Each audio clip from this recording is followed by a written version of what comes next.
Al-Quran itu mengajarkan kita untuk menjauhi sifat mengklaim, ya, kami saja yang benar.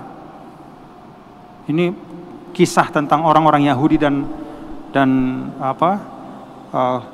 perilaku mereka, ya, yang selalu mengklaim kebenaran, ya. Hanya kamilah yang menjadi penghuni surga.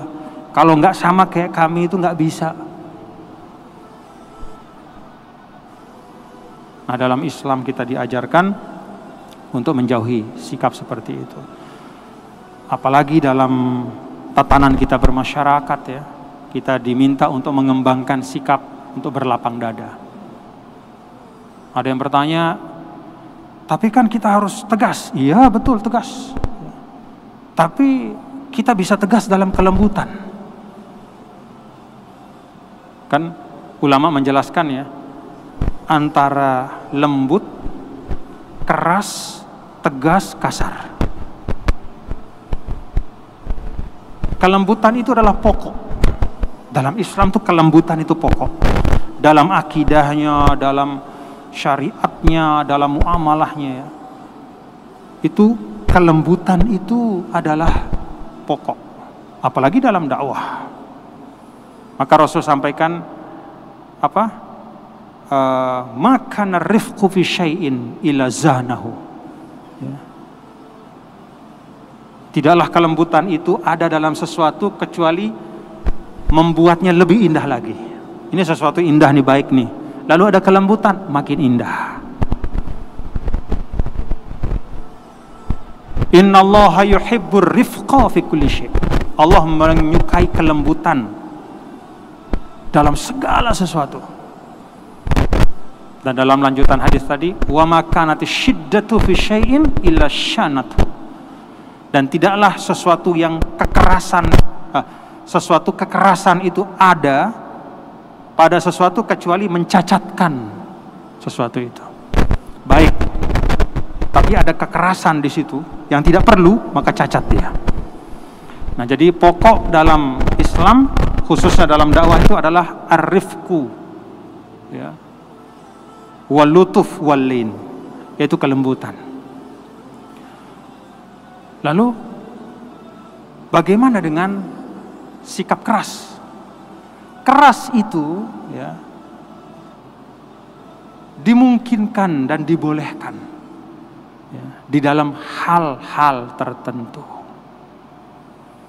Dan keras di situ tidak lepas, ya, dari makna tegas. Jadi keras dalam arti tegas, ya, itu dimungkinkan.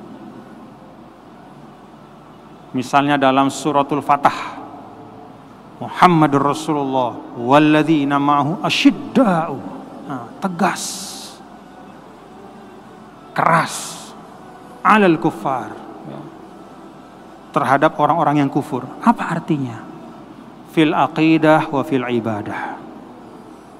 Jadi dalam akidah kita memang kita tegas.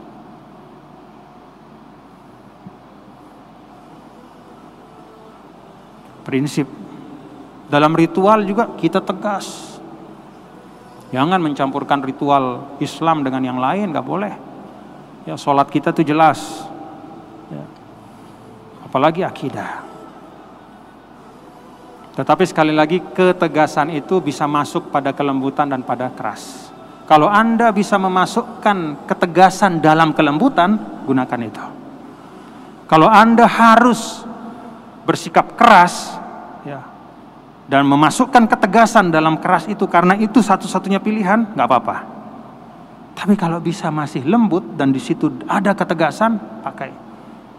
Rasul ketika mengirim surat kepada pemimpin-pemimpin yang ada pada masa beliau, apa kata beliau? Assalamu ala manittaba'al huda aslim taslam. Semoga keselamatan kepada yang mengikuti petunjuk. Masuk Islam mah engkau akan selamat. Tegas nggak tuh? Tegas. Kasar nggak? Enggak. Keras nggak? Enggak. Lembut tapi tegas. Jadi ketika Anda berdakwah, ya, kalau Anda bisa menggunakan kelembutan, ya, dengan tanpa menghilangkan ketegasan, pakai itu. Jangan menempuh jalan yang keras sebelum sudah habis cara-cara yang lembut itu. Dan cara-cara yang lembut itu ada 1001. Jadi substansi ketegasan itu bisa masuk dalam kelembutan, sebagaimana Nabi kita, Nabi besar Muhammad Sallallahu Alaihi Wasallam.